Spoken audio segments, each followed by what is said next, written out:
Some medical centers across the Imperial Valley very short-staffed.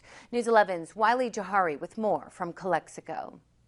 Yeah, you can see the same line that we showed you last week here at Vo Medical Center behind me. It's still just as long, if not longer. This due to the recent surge leaving medical centers short-staffed once again. Vo Medical Center in Calexico currently has about 14 members of its staff out with COVID-19 and only one receptionist on the clock, with 2 also out due to COVID. This as a long line forms of locals wanting to get tested or vaccinated. Here locally in our community, we have a shortage of staff. We're trying to deal as much as we can with the situation. Vo Medical Center says that nearly half of its staff is gone and can't work because they have symptoms, causing a strain for those who are able to work. We have to use other staff to cover the different areas that, that they're not used to those areas. Meanwhile, El Centro Regional Medical Center is going through the same struggle.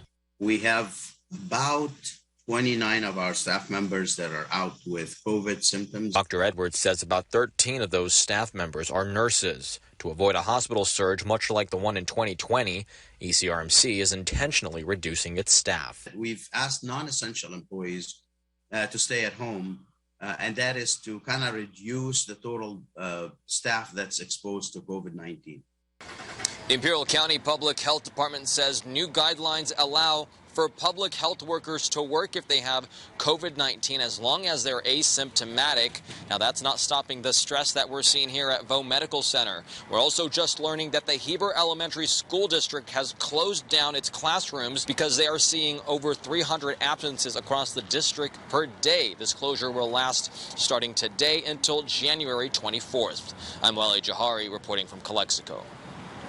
More now on that announcement from the Heber Elementary School District. At least 24 classrooms are in quarantine status after more than 100 staff and students at those small schools tested positive. So the staffing shortage is another real issue. Dogwood Elementary and Heber School, again, currently closed. The superintendent added, though, that together we will get through this.